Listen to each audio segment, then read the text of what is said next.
ರಾಜ್ಯ ರಾಜಕೀಯದಲ್ಲಿ ಮುಖ್ಯವಾಗಿ ಅಚ್ಚರಿಯವಾದಂತಹ ಬೆಳವಣಿಗೆಗಳು ನಡೀತಾ ಇದೆ. ನಿನ್ನೆ ಡಿಸಿಎಂ ಹಿಂದೂ ಸಿಎಂ ಭೇಟಿಯಾಗಿರುವಂತಹ ಸಾಹುಕಾರ ಸತೀಶ್ ಜಾರಕಿಹೊಳಿ ಅವರು ನಿನ್ನೆ ದಿನ ಡಿಸಿಎಂ ಡಿ ಕೆ ಶಿವಕುಮಾರ್ ಅವರನ್ನ ಭೇಟಿಯಾಗಿದ್ದರು. ಇವತ್ತು ಸಿಎಂ ಸಿದ್ದರಾಮಯ್ಯ ಅವರನ್ನ ಭೇಟಿಯಾಗಿದ್ದಾರೆ. ಡಿಸಿಎಂ ಡಿ ಕೆ ಶಿವಕುಮಾರ್ ಹತ್ರ ಕೂಡ ಒಂದಿಷ್ಟು ಮಾಹಿತಿಗಳನ್ನು ಪಡೆದುಕೊಂಡ್ರು, ಮಾತುಕತೆಯನ್ನು ಮಾಡಿದ್ರು. ಈಗ ಸಿಎಂ ಸಿದ್ದರಾಮಯ್ಯ ಅವರ ಜೊತೆ ಮಾತಾಡ್ತಾ ಇದ್ದಾರೆ. ಸಿಎಂ ಭೇಟಿಯಾದ ವಿಚಾರಕ್ಕೆ ಸತೀಶ್ ರಿಯಾಕ್ಟ್ ಮಾಡಿದ್ದಾರೆ. ಸಿಎಂ ಭೇಟಿಯಲ್ಲಿ ಏನೂ ವಿಶೇಷ ಇಲ್ಲ ಅಂತೇಳಿ ಜಾರಕಿಹೊಳಿ ಅವರು ಹೇಳಿದ್ದಾರೆ. ನಮ್ಮ ಜಿಲ್ಲೆಯ ಅಭಿವೃದ್ಧಿ ವಿಚಾರಕ್ಕೆ ಭೇಟಿಯಾದೆ ಅಷ್ಟೇ.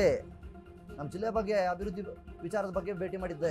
ಡಿ ಕೆ ಶಿ ಭೇಟಿಯಾಗಿ ಜಬ್ಬರ್ ವಿಚಾರ ಚರ್ಚೆ ಮಾಡಿದ್ದೆ. ನಾನು ಸಿಎಂ ಜೊತೆ ಚರ್ಚಿಸಿರುವ ಮಾಹಿತಿ ಬಿಟ್ಟುಕೊಡದ ಸಾಹುಕ ಸತೀಶ್ ಜಾರಕಿಹೊಳಿ ಅವರು ಏನು ನಿನ್ನೆ ದಿನ ಡಿಸಿಎಂ ಡಿ ಕೆ ಶಿವಕುಮಾರ್ ಅವರನ್ನ ಭೇಟಿಯಾಗಿರ್ತಾರೆ. ಅವ್ರ ಜೊತೆ ಮಾತುಕತೆ ಮಾಡಿದ್ದನ್ನು ಅಂದರೆ ಜಬ್ಬಾರ್ ಅವರ ವಿಚಾರದ ಬಗ್ಗೆ ನಾವು ಮಾತಾಡಿದ್ವಿ. ಏನೇನೆಲ್ಲ ಆಯಿತು ಈ ಒಂದು ದಾವಣಗೆರೆ ದಂಗಲಲ್ಲಿ, ಮುಖ್ಯವಾಗಿ ಜಬ್ಬಾರ್ ಅವರ ಒಂದು ಅಮಾನತು ಉಚ್ಚಾಟನೆ ಆಗಿರ್ಬೋದು, ರಾಜೀನಾಮೆ ನೀಡಿದಂಥ ಅದು ಕೂಡ ಆಗಿರ್ಬೋದು. ಸೊ ಆ ಒಂದು ವಿಚಾರದ ಮಟ್ಟಕ್ಕೆ ಡಿಸಿಎಂ ಡಿ ಕೆ ಶಿವಕುಮಾರ್ ಜೊತೆ ಏನೆಲ್ಲ ಮಾತುಕತೆಯನ್ನು ಮಾಡಿದರು ಅದನ್ನು ಸತೀಶ್ ಜಾರಕಿಹೊಳಿ ಅವರು ಹೇಳ್ಕೊಂಡಿದ್ದಾರೆ. ಆದರೆ ಇವತ್ತು ಸಿಎಂ ಸಿದ್ದರಾಮಯ್ಯ ಅವ್ರ ಜೊತೆ ಏನು ಚರ್ಚೆಯನ್ನು ಮಾಡಿದ್ದಾರೆ ಅದನ್ನು ಹೊರಗಡೆ ಬಿಟ್ಟುಕೊಡ್ತಾ ಇಲ್ಲ, ಏನು ಮಾತನಾಡಿದ್ದಾರೆ ಅನ್ನೋದನ್ನು ಹೇಳ್ತಾ ಇಲ್ಲ ಅನ್ನುವಂಥದ್ದು ಕೂಡ ಒಂದು ಕಡೆ ಪ್ರಶ್ನೆ ಆಗ್ತಾ ಇದೆ. ಅವರು ಹೇಳ್ತಾ ಇದ್ದಾರೆ, ನಮ್ಮ ಜಿಲ್ಲೆಗೆ ಸಂಬಂಧಪಟ್ಟಂತಹ ಅಭಿವೃದ್ಧಿ ಕಾರ್ಯಗಳ ಬಗ್ಗೆ ನಾವು ಮಾತನಾಡಿದ್ದೇವೆ ಅನ್ನುವಂಥದ್ದನ್ನೇ ಹೇಳ್ತಾ ಇದ್ದಾರೆ. ಸೊ ಈಗಾಗಲೇ ಮುಂದಿನ ವಾರದ ಹೈಕಮಾಂಡನ್ನು ಭೇಟಿಯಾಗೋಕ್ಕೆ ಸತೀಶ್ ಜಾರಕಿಹೊಳಿ ಅವರು ಹೋಗ್ತಾ ಇದ್ದಾರೆ. ಅದಕ್ಕೆ ಸಂಬಂಧಪಟ್ಟ ಹಾಗೆ ಏನೆಲ್ಲ ಮಾಹಿತಿಗಳನ್ನು ಕಲೆ ಹಾಕಬೇಕು ಅನ್ನುವಂಥ ನಿಟ್ಟಲ್ಲಿ ಸಿಎಂ ಸಿದ್ದರಾಮಯ್ಯ ಅವ್ರ ಜೊತೆ ಕೂಡ ಚರ್ಚೆಯನ್ನು ಮಾಡಿದ್ದಾರೆ. ಡಿಸಿಎಂ ಡಿ ಕೆ ಶಿವಕುಮಾರ್ ಅವ್ರ ಜೊತೆ ಕೂಡ ಚರ್ಚೆ ಮಾಡಿದ್ದಾರೆ.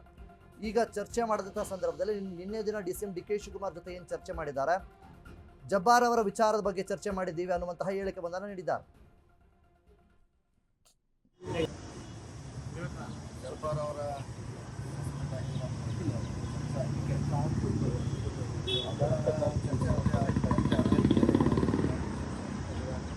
ರಾಜಣ್ಣ ಅವರು ಸಿಎಂ ಅವರ ಮೌನದ ಬಗ್ಗೆ ಪ್ರಶ್ನೆ ಮಾಡಿದ್ರು.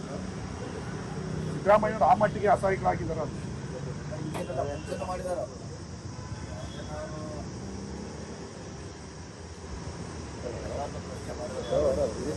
ಅವರಿಗೆ ತಿಳಿದಾಗದನ್ನ ಅವರು ನೇರವಾಗಿ ಹೇಳ್ತಾರೆ. ಕೂಡ ಕ್ಯಾಬಿನೆಟ್ ಕೂಡ ಅದನ್ನು ಅವ್ರು ಹೇಳ್ತಾರೆ.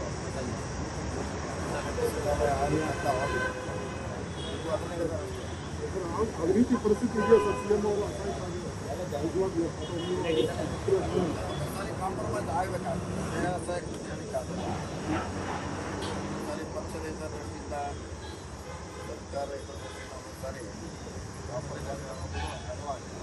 ಆದ್ರೆ ಈಗ ಹೊರಗಡೆ ಹೆಂಗ್ ಬಿಂಬಿತ ಆಗ್ತಾ ಇದೆ ಅಂದ್ರೆ ಸರ್, ಸಿದ್ದರಾಮಯ್ಯನವರ ಕ್ಯಾಂಪ್ನಲ್ಲಿರೋರ್ನೆಲ್ಲ ಹೊರಗೆ ದಬ್ತಾ ಇದ್ದಾರೆ. ಅವರ ಕುರ್ಚಿಯ ಒಂದೇ ಒಂದು ಕಾರಣಕ್ಕೋಸ್ಕರ ಸೈಲೆಂಟ್ ಆಗ್ಬಿಟ್ಟಿದ್ದಾರೆ ಅನ್ನೋ ತರ ಚರ್ಚೆಗಳು, ವಿಶ್ಲೇಷಣೆಗಳು ನಡೀತಾ ಇದೆ ಸರ್. ಸಿಎಂ ಅವರ ಸ್ಪಷ್ಟಕ್ಕೆ ಕೂಡ ಹೇಳಿದ್ದಾರೆ.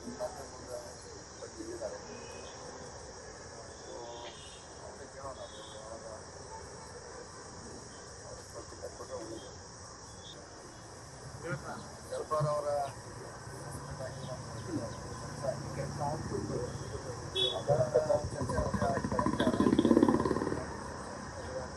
ರಾಜಣ್ಣ ಅವರು ಸಿಎಂ ಅವರ ಮೌನದ ಬಗ್ಗೆ ಪ್ರಶ್ನೆ ಮಾಡಿದ್ರು. ಸಿದ್ದರಾಮಯ್ಯ ಅವರು ಆ ಮಟ್ಟಿಗೆ ಅಸಹಾಯಕರಾಗಿದ್ದಾರೆ ಅದು ಮಾಡಿದಾರ.